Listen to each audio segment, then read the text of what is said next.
We had problems with Iran. We mended fences there. And then India. Now, let me just give you a little background about my relationship with India. Because of cricket, and cricket being it's a passion in the subcontinent, I had great following in India. I have friends in India, and I loved going to India. So immediately, when my party came to power, the first thing we did was to immediately reach out to India. And I spoke to President Modi and I said, look, we have similar problems. Climate change, poverty, let's get together. Let's resolve our differences through trade. Let's build a relationship on trust. Prime Minister Modi told me that, there were terrorist attacks from Pakistan. I said, we have problems with you. There are terrorist attacks which we know are instigated by India in Balochistan. We caught a spy, Kulbhushan Yadav, who admitted what the sabotage going on in Karachi and Balochistan. So we said, look, let's leave that behind. Let's move forward. Our main priority should be our people. The highest number of poor people live in the Indian subcontinent. Unfortunately, didn't make any headways. Our foreign ministers were supposed to meet on this in the UNGA last year. India cancelled it. We thought that it's their election coming up. It's a nationalist, ultra-nationalist party. It doesn't want to cozy up to Pakistan. So we thought, okay, we'll wait till the elections. Meanwhile, a 20-year-old Kashmiri boy, whose father said was radicalized by the security forces in Kashmir, blew himself up on an Indian convoy. Immediately, India blamed us. I spoke to the Indian public on television. I said, if you give us any iota of proof, we will immediately take action, because we've clamped down on these groups. Rather than sending us any proofs, they sent their jets in, they bombed us. We retaliated. Two of their planes were shot down, one pilot bailed out in Pakistan. We immediately returned the pilot, saying that, look, we do not want any escalation. Rather than taking that as a peace gesture, the entire campaign, almost the entire campaign of Mr. Modi in the election was how he had taught Pakistan a lesson that jets had killed 350 terrorists. Complete lie. They had just killed about 10 trees of ours, which was quite painful given that, we are growing all these trees. He then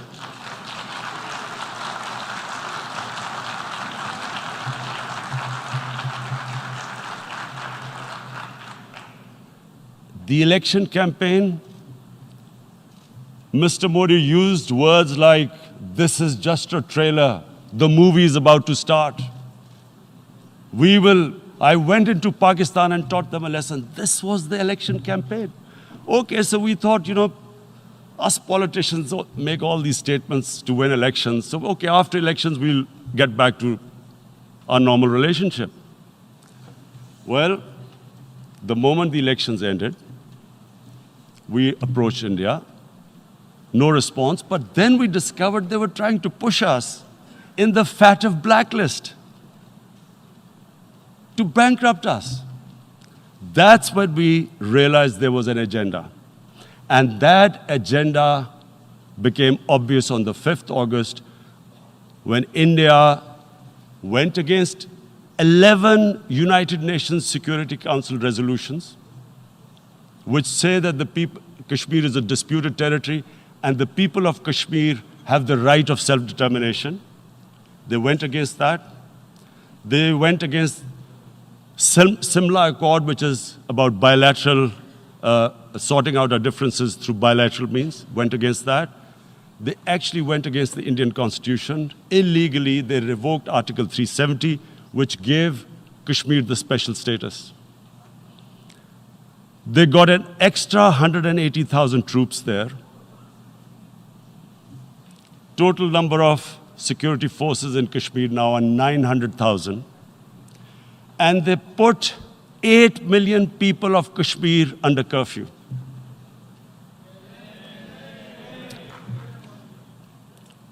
Mr. President, now I just briefly want to make the people understand, how can anyone do something like this?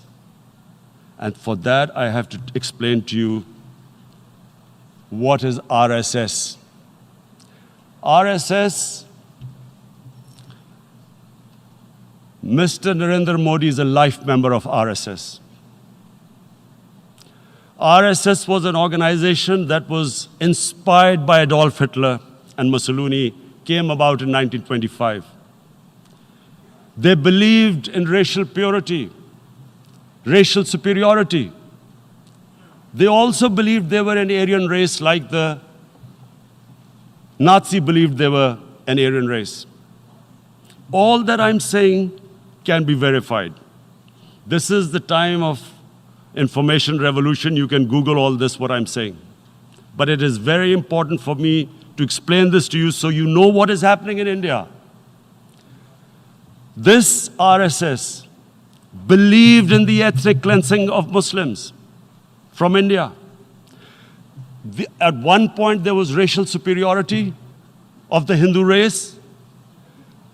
Secondly, it was hatred for the Muslims and for the Christians, because they believed that this golden age of Hindu civilization was stopped because of Muslim rule centuries back and then the British rule of India. So it was racial superiority and hatred for Muslims and Christians. This is openly stated. You look at the founding fathers of RSS, Golwalkar and Savarkar. Just Google them and you'll find out. And this ideology of hate is what murdered the great Mahatma Gandhi in 1948. It was this ideology of hate that made Narendra Modi in 2002 do a pogrom against Muslims in Gujarat when he was the chief minister. He allowed 3 days for these RSS goons who were inspired by the Hitler brown shirts. They actually wear brown shirts. This RSS, the Congress Home Minister gave a statement that in RSS camps, terrorists are being trained. And these terrorists butchered 2,000 Muslims and 150,000 Muslims were made homeless. Narendra Modi could not travel to the US because of that. And I need to make you understand this background before I explain to you that what sort of a mindset would lay siege to 8 million people with 900,000 troops. Women, children, sick people, locked in as animals. In fact, of what I know of England, if 8 million animals were locked in, the RSPCA would have made a lot of noise about it. These are human beings.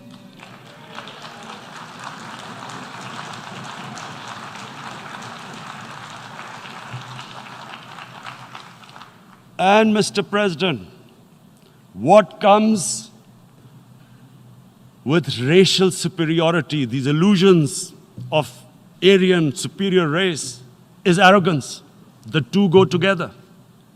And it's arrogance that makes people make mistakes and do stupid things. Cruel things like what Narendra Modi has done. It's sheer arrogance. And it's arrogance that has blinded him from the fact that what is going to happen when the curfew is lifted? Has he thought about it? This hasn't been thought through. What is he going to do when he lifts the curfew? Does he think that people of Kashmir will quietly accept the status quo because India has changed the constitution and taken away the special status? They'll accept that? Mr. President, 100,000 Kashmiris have died in the past 30 years because they were denied the right given by the United Nations, the right for self-determination. 100,000 have died and 11,000 women have been raped. There are two United Nations human rights reports on this. The world hasn't done anything because India is a huge market, 1.2 billion people. Sadly, the material prevails over the human. But this has serious consequences. Again, I repeat, that's why I'm here. Look, what is going to happen when the curfew is lifted will be a bloodbath. The people will come out. There are 900,000 troops there. They haven't come to, as Narendra Modi says, he's done this for prosperity of Kashmir. This is supposed to be for the development. These 900,000 troops, what are they going to do when they come out? There'll be a bloodbath. Has he thought it through what happens then? Mr. President, has anyone thought that what happens when there is a bloodbath? What do you think the impact will have on people of Kashmir? What do you think they will think? The way they have been boxed in their houses, treated like worse than animals, no rights. Thousands of all the political leadership has been arrested, taken out of Kashmir. Even those Kashmiri leaders who were pro-India have been taken out. 13,000 boys have been picked up and taken to God knows which destinations. So what do they think? What will the people of Kashmir do when they lift the curfew? They will be out in the streets. And what will these soldiers do? They will shoot them. They've already used pellet guns, blinded young boys. In the last 6 years, the 5 years, the oppression that has gone on in Kashmir. And so, Kashmiris will be further radicalized. Mr. President, there will be another Pulwama. And guess what? India will blame us. They're already blaming us.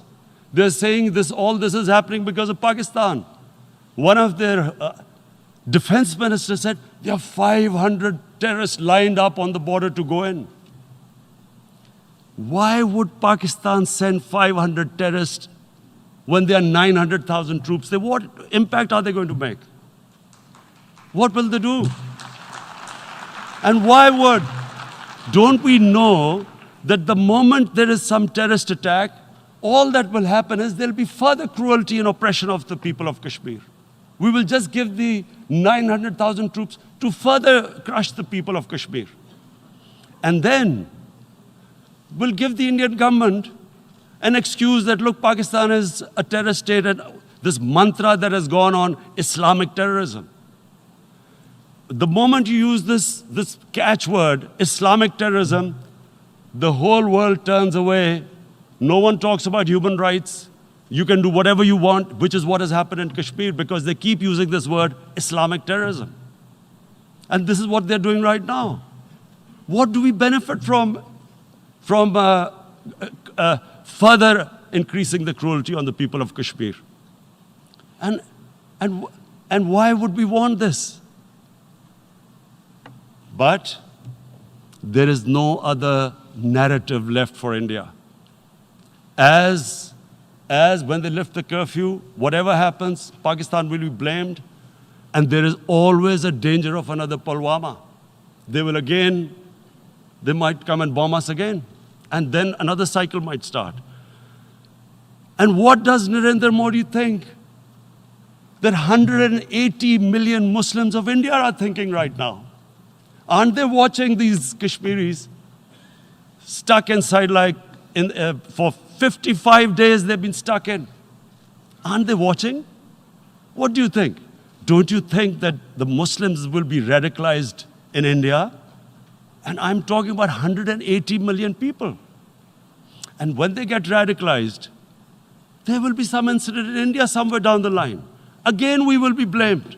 And I'm warning you right now, again, we will be blamed. And Mr. President, what about 1.3 billion Muslims who are watching this?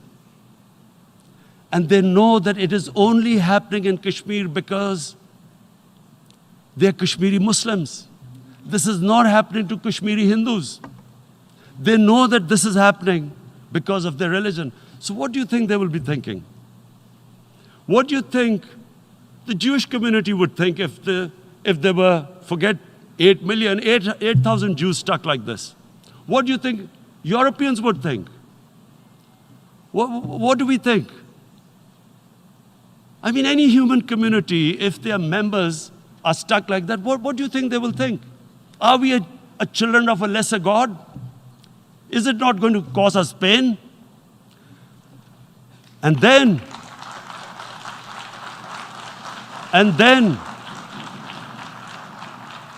I'll tell you what will happen. People will, in the 1.3 billion Muslims, someone will pick up arms. I know we've been brought up with films, Western films. This good, decent guy doesn't get justice. He decides to pick up a gun and start seeking justice. There was a film made in New York, famous film called Death Wish. This guy gets mugged by and his family, his wife gets killed or something. He can't get justice. He picks up a gun and he goes around shooting muggers. And the whole cinema cheers him on. So what do you think the Muslims are thinking right now? If there is a bloodbath, there will be Muslims becoming radicals, not because of Islam, but because of what they will see, that there's no justice when it comes to Muslims. There were Rohingya Muslims, Myanmar, who are, God knows, almost 1 million people out, ethnic cleansing. What was the response of the world community? So what do you think will be the response of 1.3 billion Muslims? I picture myself. I'm in Kashmir. I've been locked up for 55 days. I have heard about, and there are rapes, Indian Army going into homes, soldiers. Would I want to live this humiliation? Would I want to live like that? I would pick up a gun. You're forcing people. You are forcing people into radicalization. When people lose the will to live, what is there to live for? And this is what, if you can do this to human beings, you are actually radicalizing people. And so, Mr. President, I want to repeat here, this is one of the most critical times. There will be a reaction to this. Pakistan will be blamed. 2 nuclear-armed countries will come face to face like we came in February. And before we head in that direction, the United Nations has a responsibility. This is why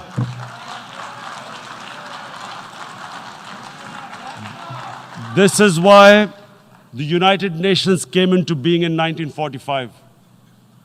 You were supposed to stop this happening. I feel we are back to 1939, Munich. Czechoslovakia has been taken, annexed. What is the world community going to do? Is it going to appease a market of 1.2 billion, or is it going to stand up for justice and humanity?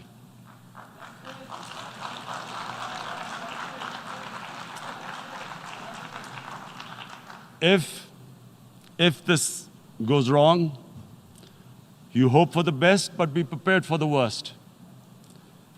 If a conventional war starts between the two countries, Mr. President, if a conventional war starts, and anything could happen, but supposing a country 7 times smaller than its neighbor is faced with the choice, either you surrender or you fight for your freedom till death, what will we do? I ask myself this question. And my belief is, La ilaha illallah, there is no God but one. And we will fight. And when